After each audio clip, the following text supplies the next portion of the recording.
We are an academic coaching and tutoring organization specializing in executive function skills. So we are interested in 4 key areas: organization, time management, study skills, and certain aspects of social skills that we call impression management. We help students primarily in a one-on-one setting in their homes and virtually, and have been doing so throughout the entire pandemic, these last 2.5 years.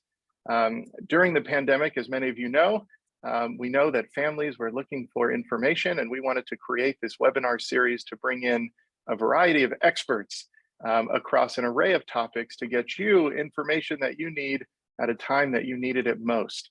And so while we were doing these monthly during the pandemic, we will be continuing to do these at least quarterly moving forward because of the wonderful response that we've received.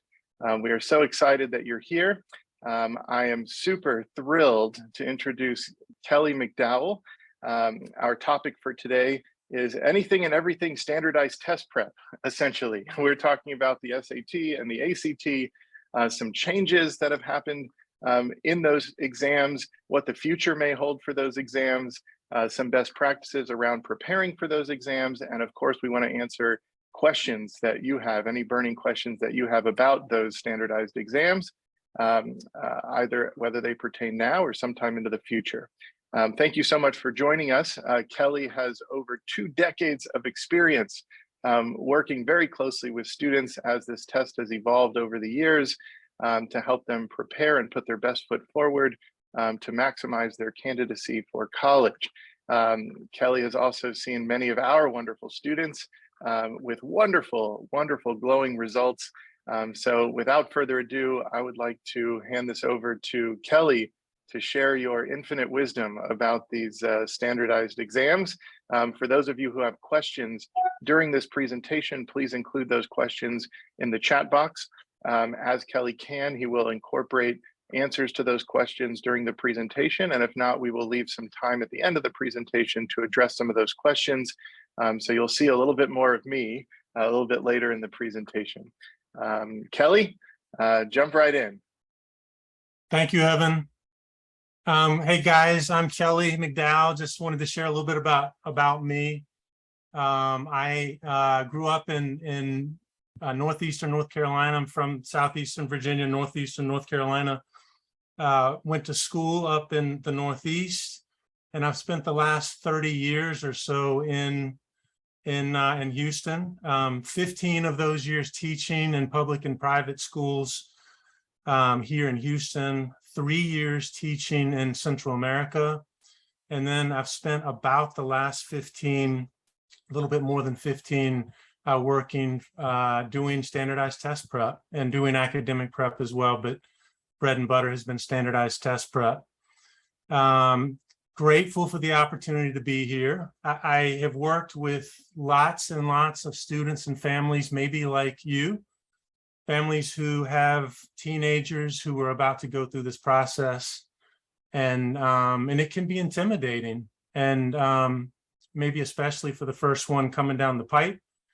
What I have learned is that this is like anything. Like if you know you or your teenager, if you know what's coming at you and you have a plan for attacking it, it can take away a lot of the stress that can come along with it. And I'm gonna try to kind of share. First of all, let me just share a little bit about the slideshow I'm about to present. And I will start that.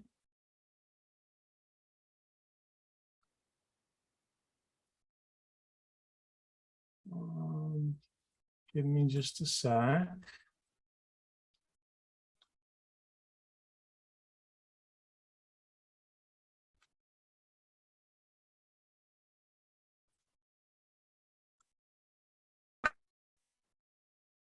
Sorry, guys.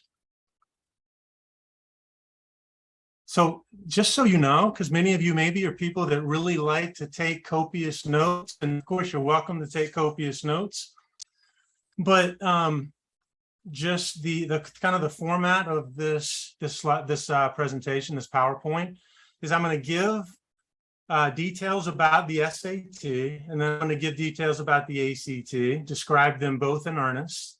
I'm going to compare the two. But there's a lot of little subtle details that I don't think are terribly important when I do those things. My encouragement to you would be just to kind of take that in. And after I do those things, I'm going to share just some things to consider as you're trying to choose between the two, and then talk about a plan. And when I get to those two pieces, that's when I would encourage you maybe to really perk up. But let's jump in. So first of all, just like Evan said, please feel free to participate. And actually, I want you to participate now. I want you to use your chat. This is what I've had to do when I do virtual classes to make sure my students are paying attention, is I have them kind of respond through chat to my questions. And I'd like for you to do that too. And I am going to require a little bit of, or ask for a little bit of parent participation. So let's jump into this quiz. This is going to just kind of introduce us to some SAT stuff. What year did high school students first take the SAT? Why don't you throw it in the chat and see what you think?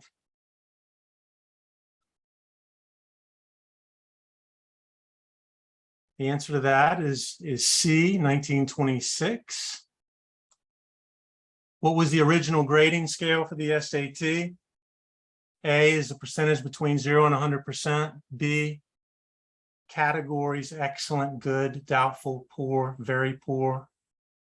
A combined score with the highest possible score being 2400, that's C. And then D, a large thumbs up or thumbs down. The answer to that is B, 5 categories. World War II, how much was the fee to take the SAT? A, $5. Oops. Sorry about that. A, $5. B, 50 cents. C, $1. D, half of all future lottery winnings. The answer to that would be $5. Early years Ivy League schools use the SAT to determine what? Athletic eligibility, scholarship opportunities, mental dexterity. C, or D would probably be my choice, how much someone can endure before crying. And the answer to that is scholarship opportunities. Question number 5. What does SAT stand for? I used to think I knew what this stood for, but I've learned that I was incorrect. I thought, in fact, that it stood for Scholastic Aptitude Test. It doesn't actually stand for anything. The answer is D. And I don't know where the letters come from, if they have any meaning at all. But to my knowledge, they have, there's not an acronym.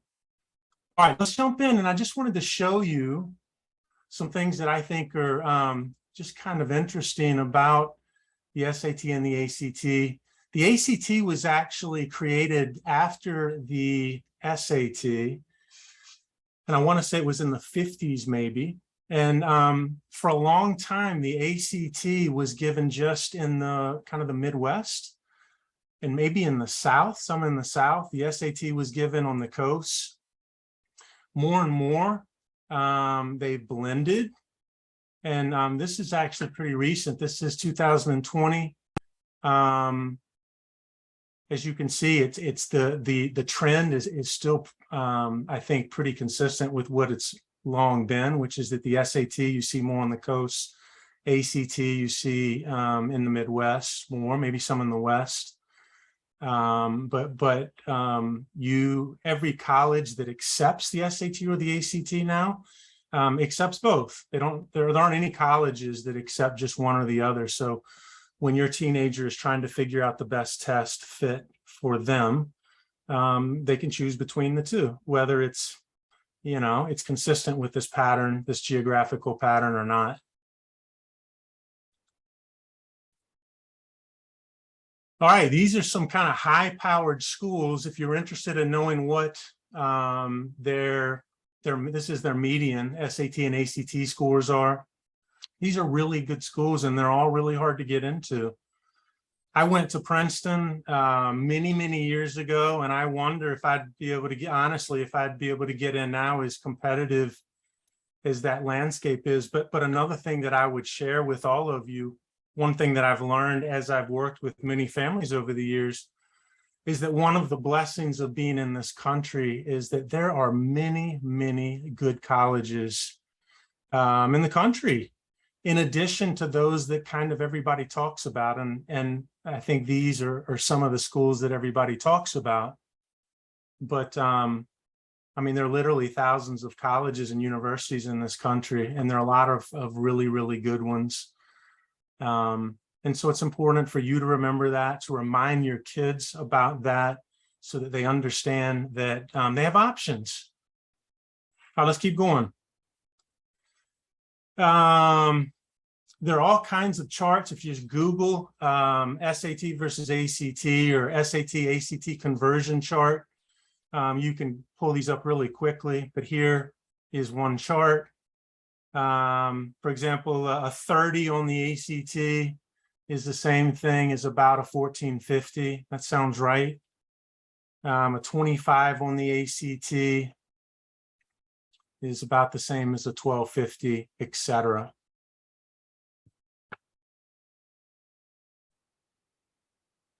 I thought this was interesting. Look at the x-axis. The x-axis is the average SAT score out of 1600. So the farther you go to the right, the higher the average SAT score for states across the country. And then the higher you go north on the y-axis, that's the college admission rate. And it's fascinating to me. Illinois, for example, has a very high admission rate, 86, 87%. And then they have a lower average SAT. So in other words, 85% of all students who apply to schools in Illinois get in. They have a lower, average score. The people up here, the states that have the highest average SAT, and they also have the highest admission rates. Oops. And then so you've got a lot of groups in between. I'm Texas, and I saw that earlier. There it is right there. So for Texas, we have about a 70% acceptance rate. Looks like maybe a 1,020. It's a pretty low, actually, average SAT score, relatively speaking. And so all these guys have really high average SAT scores. You guys are Virginia. Virginia looks like has an average SAT score of 1150, which is higher than probably maybe it's about in the median, maybe for all 50 states. Looks like a little over 70% college admissions rate as well.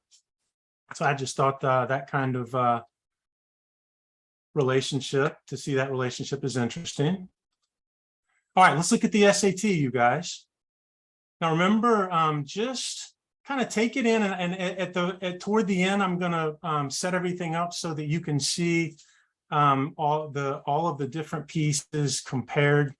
But I'm going to try to go through this relatively quickly. We've already said that SAT was invented in 1926, tends to be more popular on the coast. 4 sections: reading, writing, and then they've got 2 math sections. The without calculator is shorter. It's first, and then the with calculator is second. And you get, or students get, a score from 200 to 800. That's an aggregate of the 2 verbal pieces, the reading and the writing, and then the 2 math pieces. So they get it out of 60, the composite would be out of 1600. Format and timing. So the reading section is first, again, on the SAT. I think the reading section, you guys, it's a big deal. It's a section to pay attention to. Students struggle on the reading sections of both tests for different reasons. On the SAT, students will often struggle because the rigor of the words, the rigor of the passages and the questions is generally higher. than the rigor of the passages on the ACT. You have significantly more time. Notice you have 65 minutes on the SAT reading section, and that's the longest section, 5 passages. And just so you can compare, the ACT reading section has 4 passages, and you only have 35 minutes. So the difference in time is significant. Most people would say that the difference in rigor is also fairly significant, though I don't think it's as significant as the difference in timepiece. Writing section, both writing and the English section on the ACT, they're very similar. They're exactly the same amount of time you get, and they're pretty much, they're also the writing section on the ACT is a little bit longer, but the time per passage is the same. So the writing sections on both tests rarely become like distinguishers for students in determining which test is the best test for them. Last 2 sections are math. No calculator, you've got 20 questions. And of those 20 questions, 15 are multiple choice. Now, one thing that the SAT has that the ACT does not have is they have actual grid-ins. They have questions at the end of both math sections that are not multiple choice. And that's intimidating for a lot of students who are just used to having an answer there or answers to choose from. My experience is that these grid-in questions at the end aren't as hard as many of the multiple choice ones. But it's just something to know. And again, the no calculator section is 25 minutes. And the longer section, the with calculator, more questions, grid ends as well, and then 55 minutes. So a longer section there. Fine, let me just, these are just the kind of some of the subtleties of the test. That I just think maybe are worth just noting, but I wouldn't get caught up in trying to remember them all or write them all down. But the SAT, most consider the rigor of the reading and vocabulary to be higher on the SAT than the ACT. Now, math, most people say the math is higher, but there's people that would disagree with that. I think that the math is harder on the SAT. But it's also true that the math is different. Like there's more, and I think I say this down here, there's more algebra 2 on the math section of the SAT, whereas there's more algebra on the geometry section. And so it could be just, for a lot of students, it might just be which math they've taken more recently. But most students that I've worked with find the math to be harder as well as the vocab and the reading. Questions are more subtle. I think that's definitely true. It's definitely true on all sections of the SAT than the ACT. This is another thing that the SAT folks have been very intentional about, is they're putting graphs on every section of the test, including the 2 verbal sections. So there are graphs to read and interpret in the reading section, and there are graphs to read and interpret in the English section. And maybe that's their way of compensating for the fact that they do not have a science section, which the ACT has. Again, math mostly revolves around Algebra 1 and Algebra 2. And we've already talked about the grid in. So let's keep going. That's the SAT again.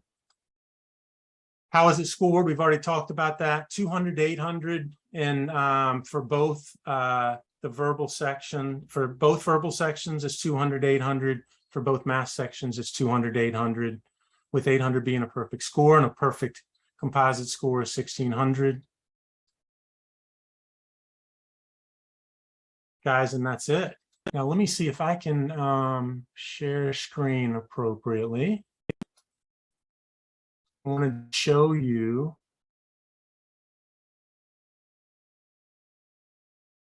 an SAT. All right, Evan or Tamisha, please tell me if I'm not sharing screen properly. But this, you guys, is an official SAT. It was given in 2022. And, this will just kind of confirm what I've already shared, which is that first section is reading, 65 minutes. There are 5 passages. Now, let me show you a kind of question that the SAT has that students find hard, that distinguishes it from the ACT. And they're called, I forget what they're officially called, they're kind of follow-up questions. But if you look at number 6 is in the passage, the narrator finds it a significant contradiction in Mr. Fonseca's character that he, and then look at number 7, which choice provides the best evidence? Yeah, these are called evidence-based questions. That's what they're called. Which choice provides the best evidence for the answer to the previous question? They have these questions, these evidence-based, these follow-up questions in every passage, and they typically will have, at least one and sometimes 2. And it's interesting because students will often get this question correct, and they'll still miss this one.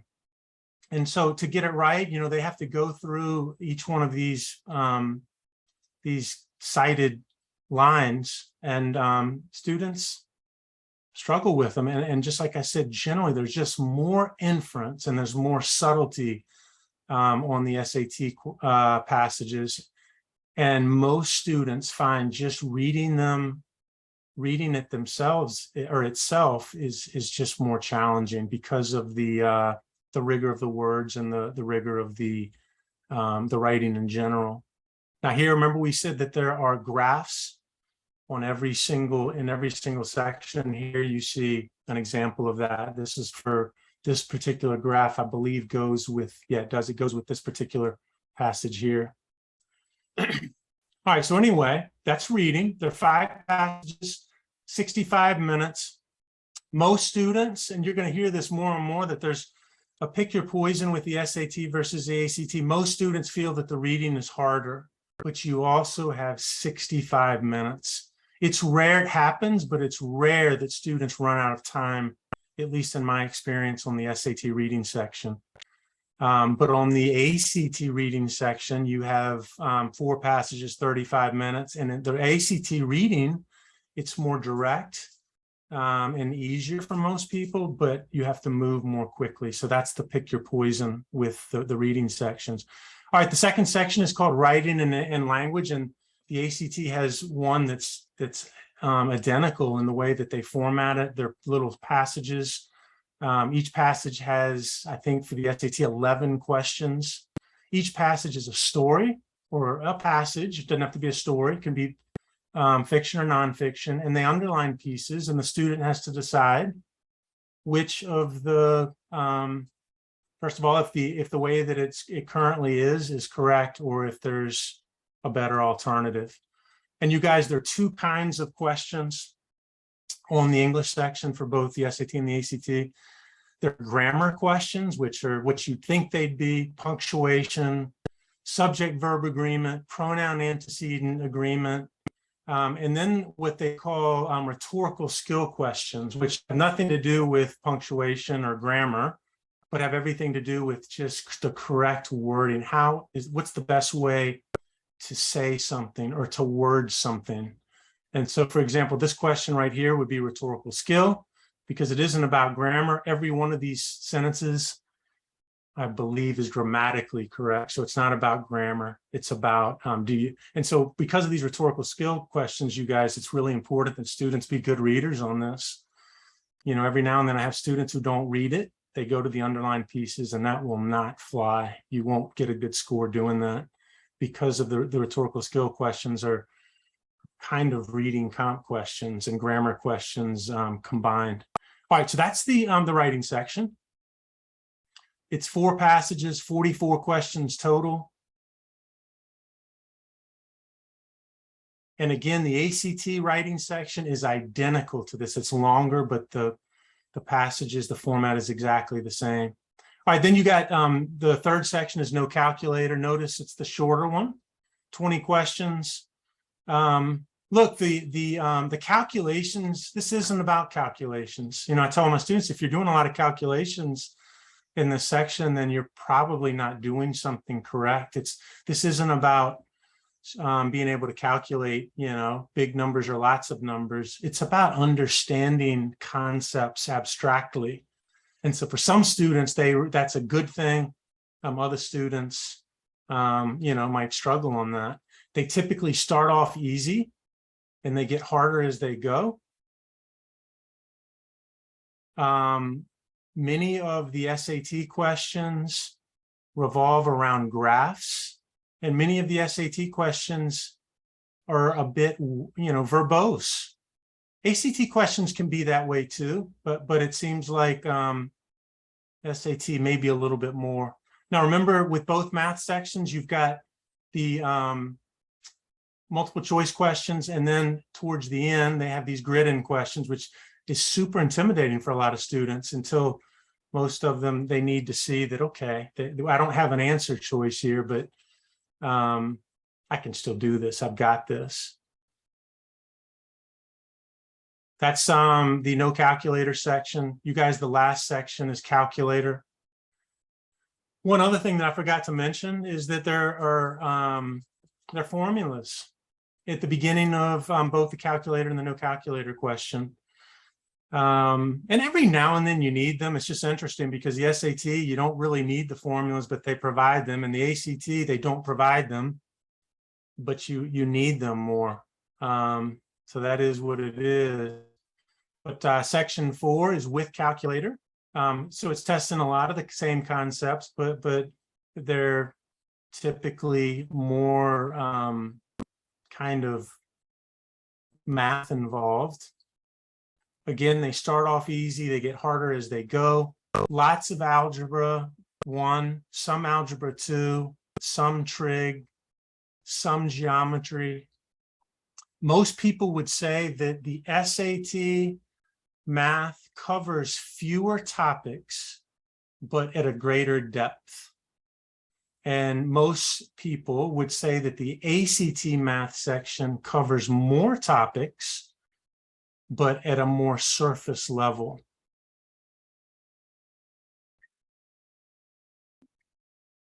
Kelly, can I jump in with a few questions that we've gotten so far? Of course you can. So one question was about grid-in questions. What are grid-in questions? That's a fantastic question. Let me show you. So just notice that these guys, like 1 through 30, I'm on the with, this little symbol right here just means I'm on the with calculator. It's the last section, section 4. And I want you to notice that 1 through 30, you have options, it's multiple choice. So you're literally just coloring in a letter A, B, C, or D on your answer sheet, your bubble sheet. But notice after number 30, on every section 4, you reach this section. And instead of bubbling in an A, B, or C, D, you have to bubble in an answer. And so look at these questions right here. There are no answer choices. There's no A, B, C, D option. And that's what I was saying, that a lot of students, I think it just gives them a psychological boost to know that there are answer choices, even though students, I don't think statistically do better on multiple choice questions. They like to have the answer options there, even though they often get them wrong. And the grid-ins are these right here, and they're typically 5 to 8 at the end of each of the math sections. And just, they are the same questions, but there are no answer choices. Evan, have I answered that? Okay. Yeah, I believe so. We have another question around kids with learning differences, that, you know, the tests appear somewhat busy and perhaps not conducive to kids with learning differences. But in terms of a specific question, for a child who might be on the autism spectrum, and I suspect I may know the answer, it might depend on the individual, but is there a general rule of thumb that for kids with ASD or on the autism spectrum, is there a particular test, like a rule of thumb, that they favor, or is it really honing in on that individual and understanding how kind of ASD manifests, you know, for them as an individual in choosing a test, or are there kind of rules of thumb for that? That's a great question. So here's what I would say, and I'm actually the PowerPoint goes into this some, but I know it's a big deal. First of all, it's important for you parents to know that you have to apply separately to the SAT and the ACT. Just because your child gets extended time at school, has received those accommodations at school, does not mean that they'll get it on the SAT and or the ACT. And so, and I'll leave these at the end, but the ACT, you have to apply with them, and you do it through your guidance counselor at school. So you have to do it with their help. There are going to be some things that you have to provide. There are going to be some things that your guidance counselor has to provide. Ultimately, your guidance counselor, though, has to send the stuff in. And so, first of all, you have to apply for accommodation, any kind of accommodations on the SAT and any kind of accommodations on the ACT. Now, second thing is the SAT folks are much more lenient about giving accommodations out. And I think the reason is pretty obvious, because most students don't struggle with time as much on the SAT. So students struggle with, or they have ceilings on their scores, not because of time, but because of the rigor of the problem. So for many students, extended time on the SAT is just more time to do problems that they might struggle with anyway. Now, know also, though, that there are accommodations besides extended time. You can get that kind of the standard extended time is 1.5 times what is normal. But you can get double time. You can apply for triple time. You can apply for overextended days. And so I have a student right now, for example, who can take one section a day over a 2-week period. And so he's basically taking the first two. He takes one section on Saturday and then the next section Sunday. And then he waits to the next weekend and does that too. Now, just because all these accommodations exist doesn't mean that they'll give them, but it I don't know kind of what the individual kind of scenarios are, but just know that they're there. And another thing you guys to pay attention to is that many guidance counselors don't know what the accommodation options are. And so it's important that you do, and you might have to be the one to lobby for your kid. And of course, if you want a particular accommodation, you're going to have to get a doctor that will say, okay, yes, my teenager needs this. And then, but what I've learned over the years is there are a lot of guidance counselors who don't know about double time. They don't know about triple time. They don't know about over extended days. And there are also accommodations of having a reader, being able to type things. So there are lots of options out there, but it's really important. Let me share something else with you. For the ACT, extended time will not be awarded to a student unless the student has actually signed up for a test.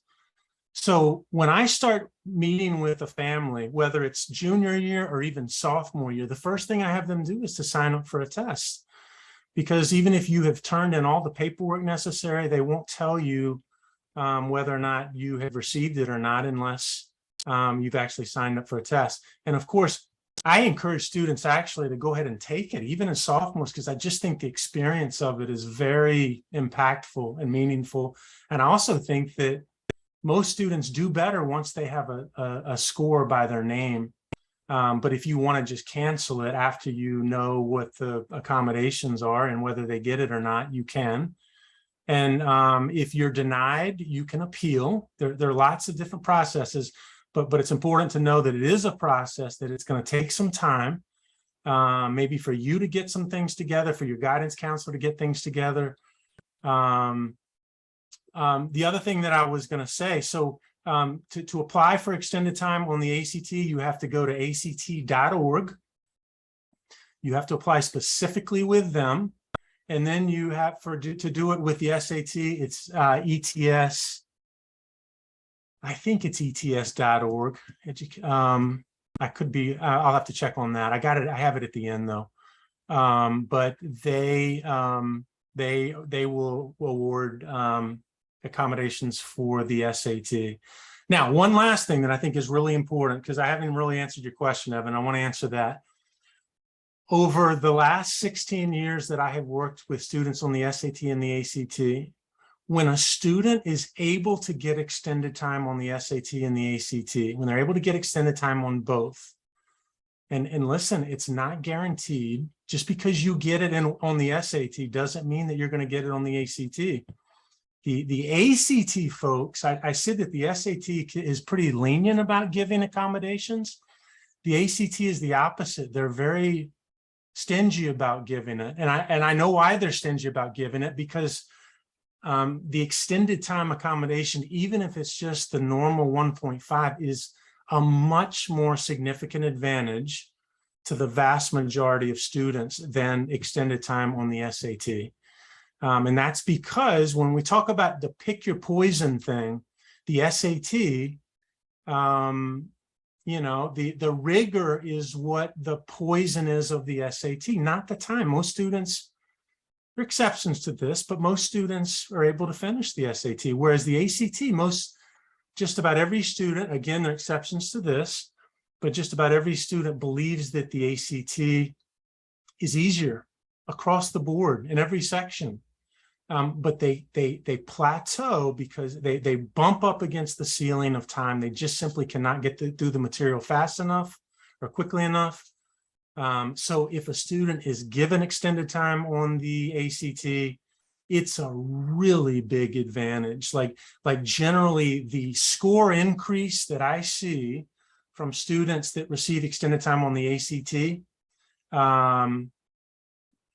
having extended time versus not having it is typically twice the benefit that extended time on the SAT is. So I'm not an expert, but back to your question, Evan, I'm not an autism expert. And I have had students on the kind of the mild end of the spectrum with autism.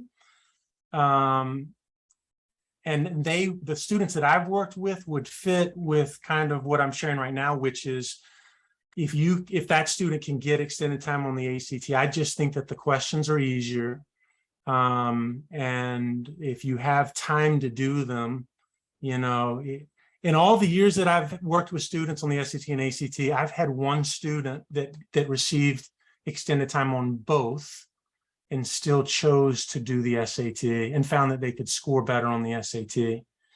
And that's against probably, I don't know, probably 500 that had both and actually chose the ACT. Evan, does that answer the question, sir? Yes, I believe so. There's some more coming in, but I'll let you get through a little bit more of the presentation, and I'm making notes of these to ask you toward the end. Okay, fantastic. Let me get back to sharing screen.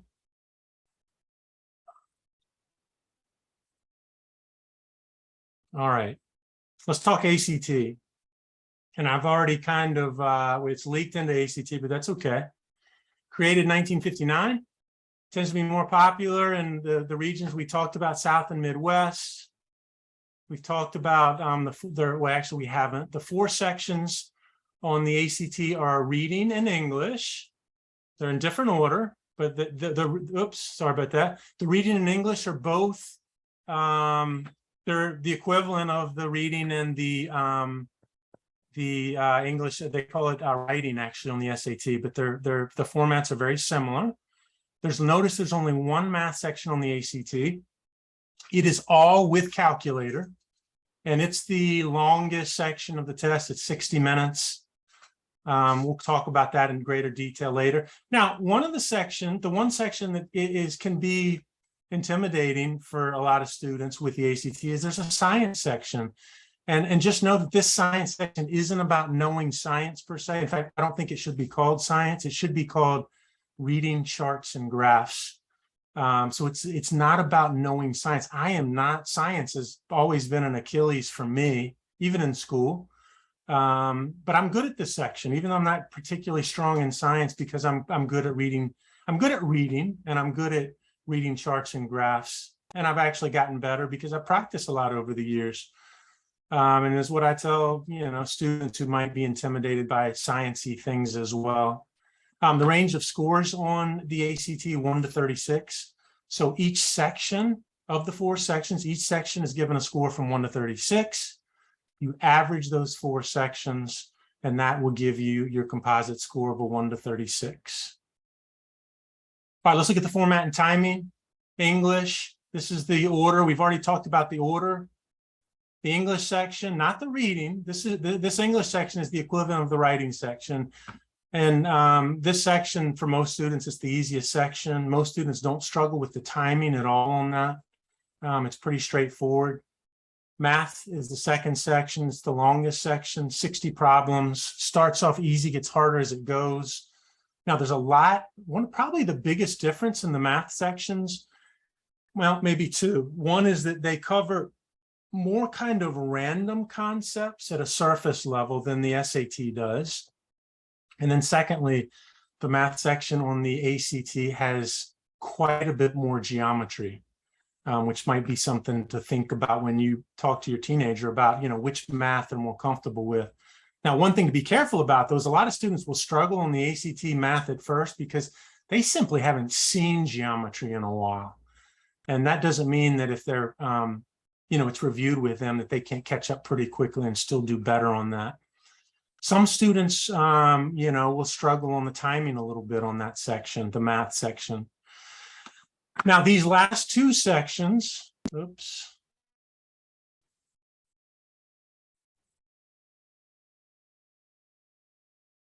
Sorry about that.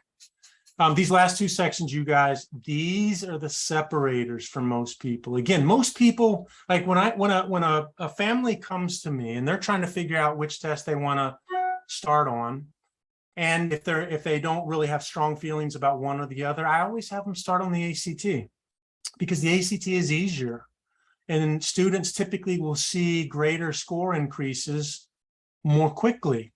Now, the negative to the ACT is they'll also plateau sooner. But that's just something to think about. But the 2 sections that are kind of the crucible for the ACT are these last 2, the reading and the science. Remember, the reading section on the SAT, this is 40 problems. That's actually 4 passages, 10 problems each. The SAT, which we've already reviewed, is 65 minutes and only 52 problems. So it's almost twice as much as this, even though there are only 1 more passage than this one has. So most students, especially when they start, struggle to finish the reading section. Now, just because they struggle to finish doesn't mean that this isn't their best test or the best test for them. I've learned over the years that if a student, for example, there are 4 passages, so if you have 4 passages, you have 9 minutes per passage. And many students, especially when they first start, simply cannot move that quickly.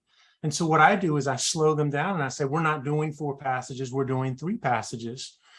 And many students fight me on it, but what they learn is that if they slow down and do 3 passages, guess this, you always want to guess on both tests. You don't want to leave anything blank, but if they slow down on 3 passages, guess the same letter on the 4th passage that they don't complete, they can get in the high 20s doing that, assuming that on those 3 passages that they slow down and do, they do really well on. And of course, as they get better at that, as they get faster, we might bleed into 3.5. Like, that's how we do it. We'll start doing 3, and then they have 12 minutes per passage. But the timing piece on this is a really big deal, and figuring out how to approach the sections and how to pace yourself, or how to pace for the student to pace themselves, is a really big deal. Science, it's the same thing. I don't think that the science section is super hard. It's different because it is about reading charts and graphs, and students typically haven't had standardized tests that test this and that have questions like this. But again, the big challenge on science is that they have 35 minutes to do 6 passages. So they have basically 6 minutes a passage, and that's really moving. And, you know, that's not the case for everybody that they struggle, but the vast majority of students that I work with definitely struggle.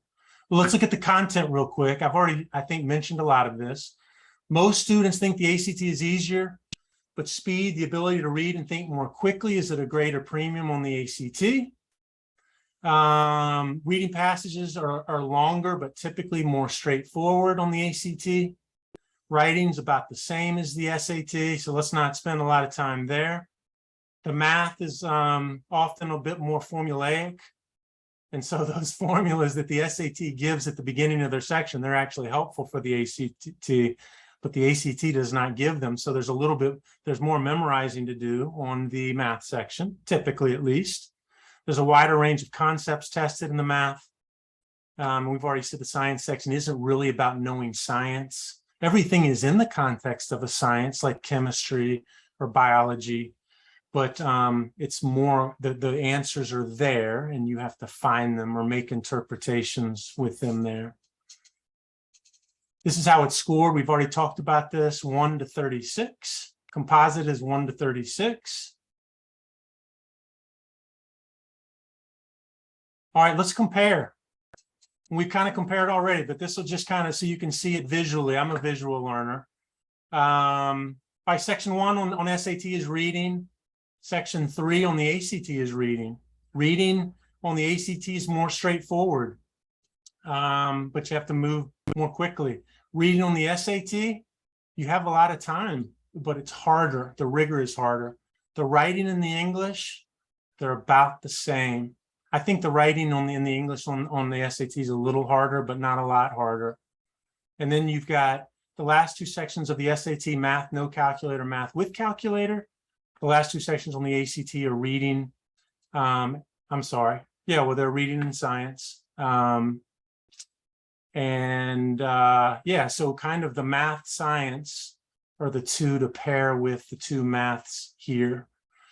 You know, I have families who come in every year who you know, want to say, well, my kid's better in math, so should they do the SAT?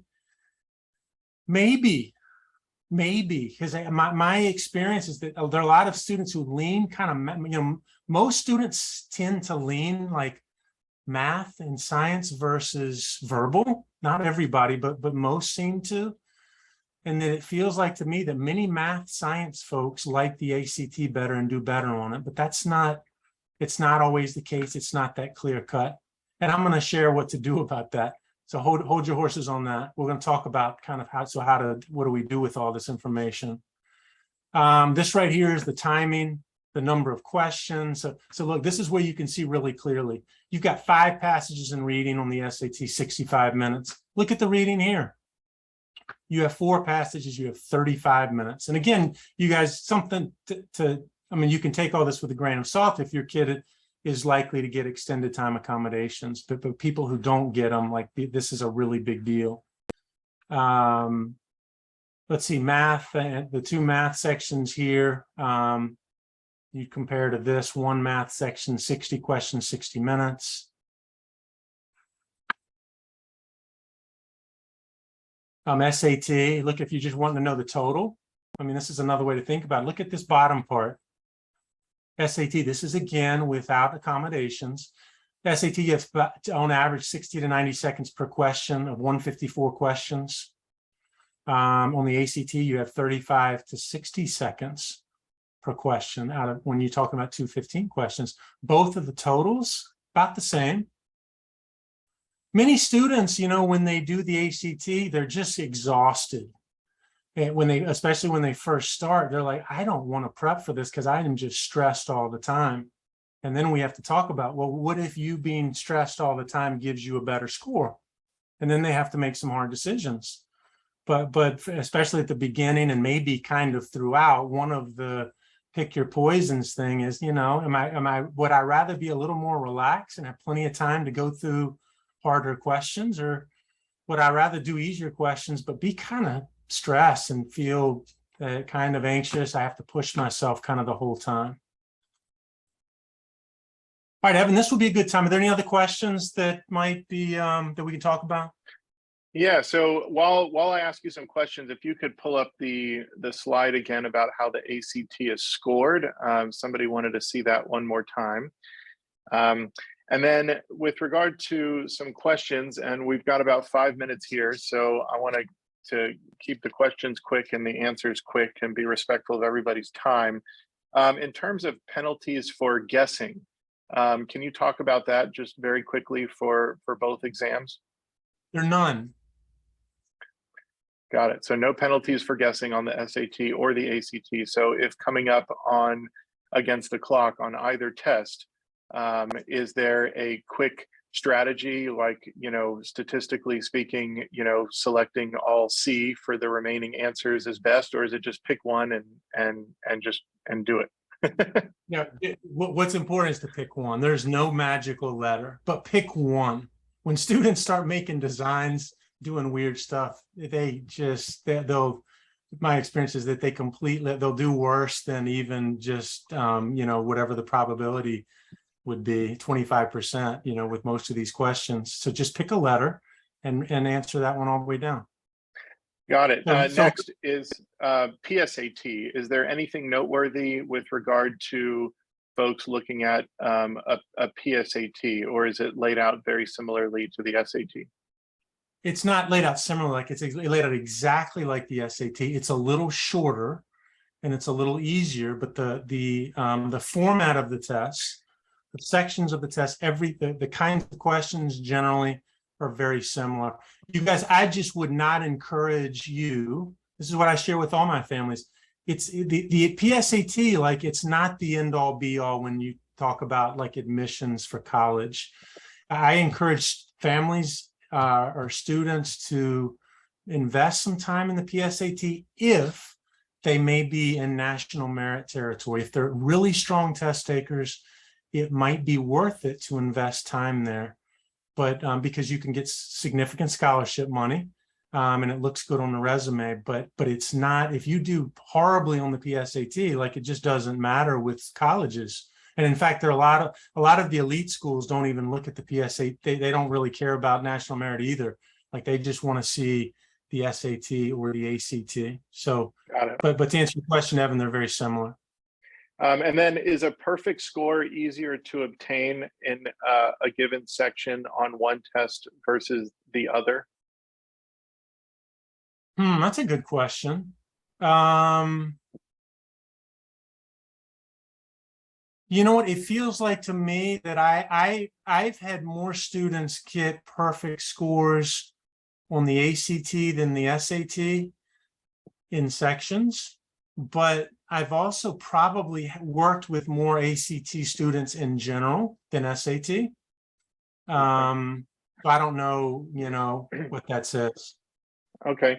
And then this idea of super scoring, some schools still do it. Some schools are still resistant to doing that. What is super scoring in 30 seconds or less? And what are you seeing in terms of trends? Are more schools doing it more and more, or fewer and fewer? No, more and more are doing it. In fact, most schools that are either, yeah, and I was going to talk about this later, but let me just go ahead and share it right now. So do you guys know there are 3 different classifications of kind of test kind of options? One is that schools require an SAT or ACT. One is that they make it optional.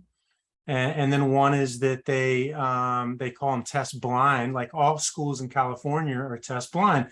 So in other words, even if you want to show them a score, they won't accept them. They don't want to see them.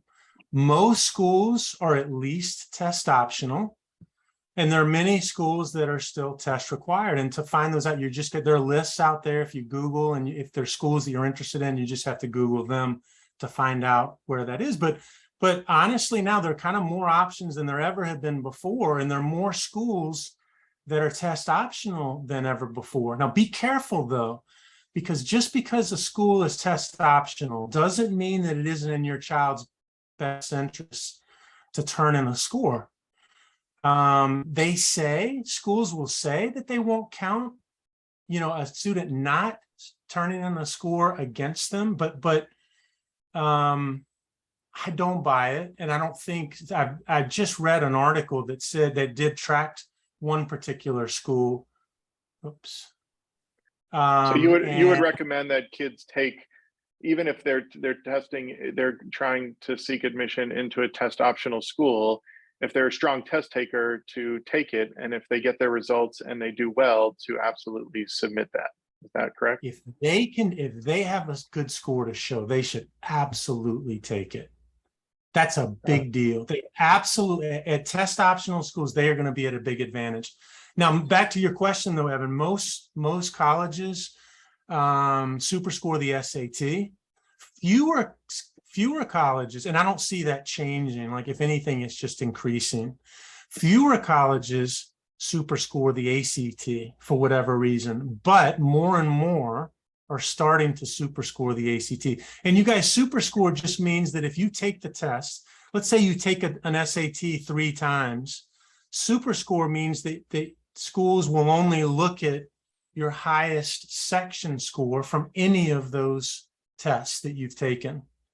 And so, that's why they call it super score. So you can pick your highest reading comp score from all of the SATs that you took, the highest writing score, the highest math with calculator, et cetera. Got it.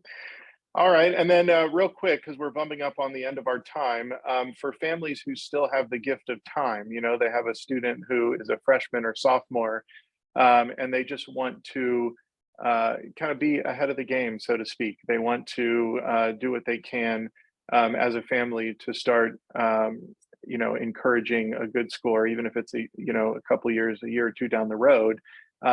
What do you have any 2 or 3 hard suggestions?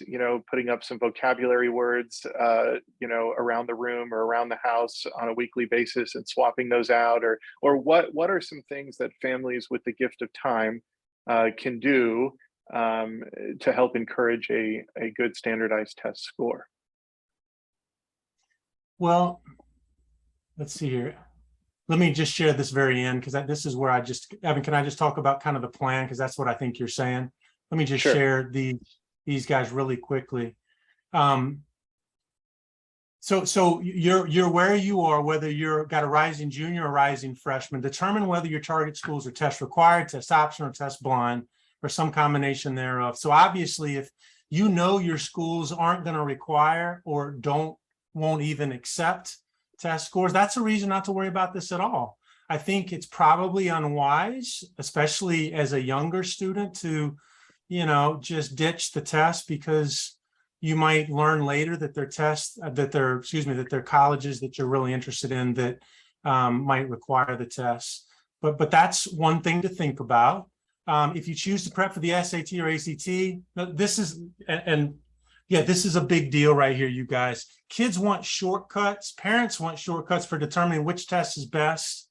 But listen, if you want to know which test is best for your kid, have them take a practice SAT and have them take a practice ACT. And it's what I do with all my students. And some of them, many of them, they do it kicking and screaming because it requires a whole morning of their Saturday morning. But it's really, really worth it, because there are all these little pluses and minuses we've gone through with each test.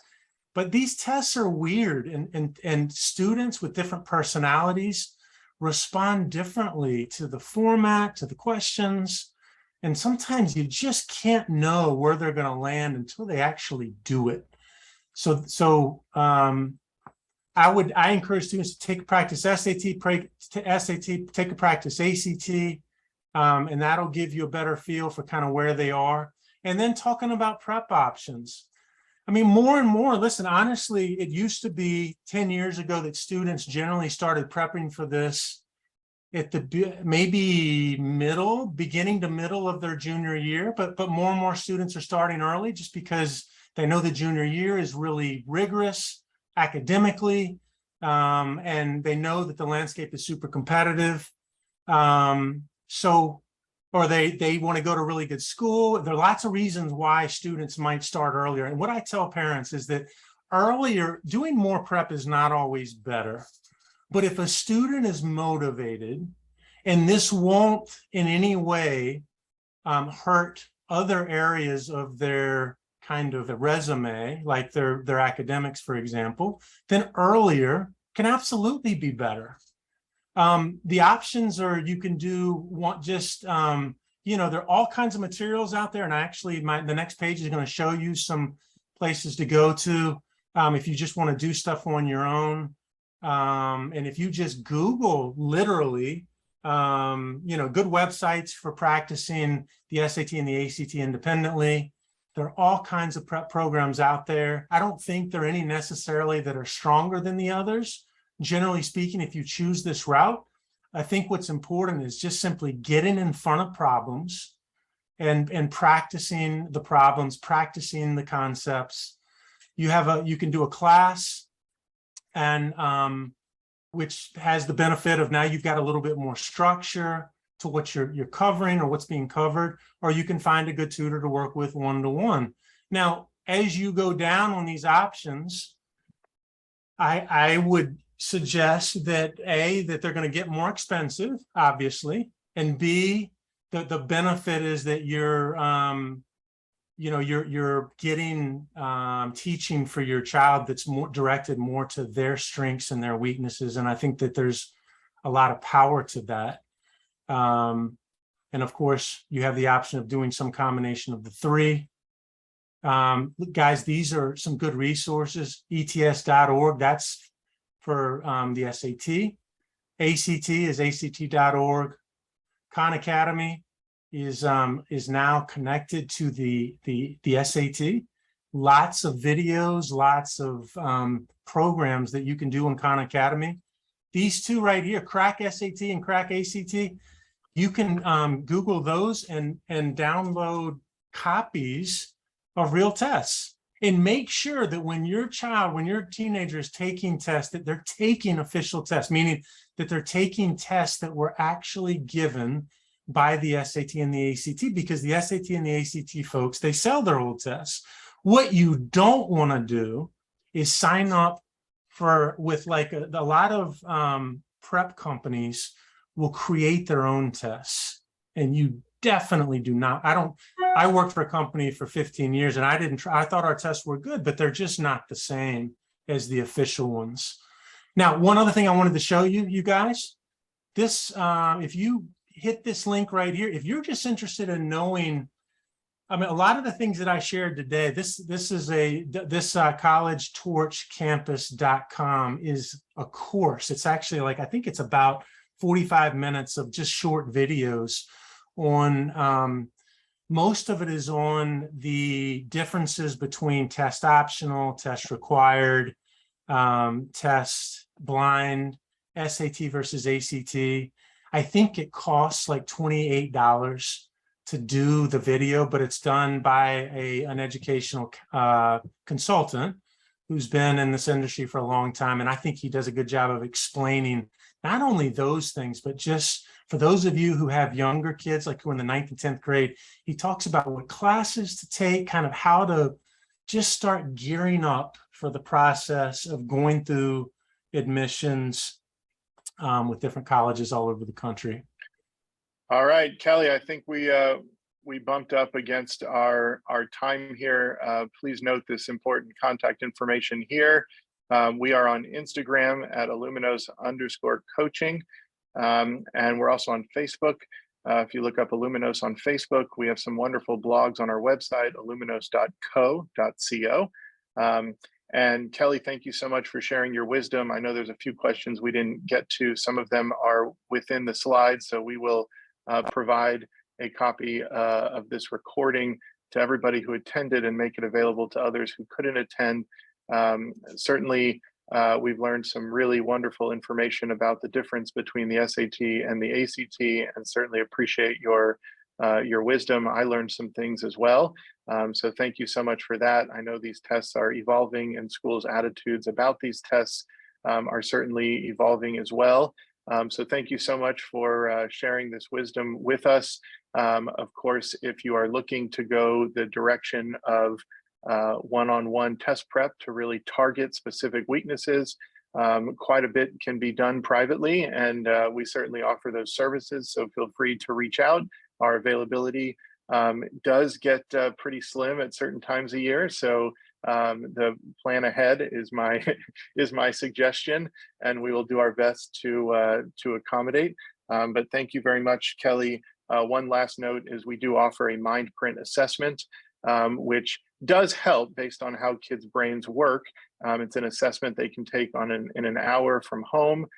We do offer that, so feel free to reach out. And one of the, in addition to assessing 10 core cognitive and executive functions, that also can, one of the capabilities of that mind print assessment is to let families know for that individual student, based on how his or her brain works, which test may be a better test for them. But I also think it's important to be mindful that taking a practice test, an SAT or an ACT, or both, can also give some really wonderful information to that end.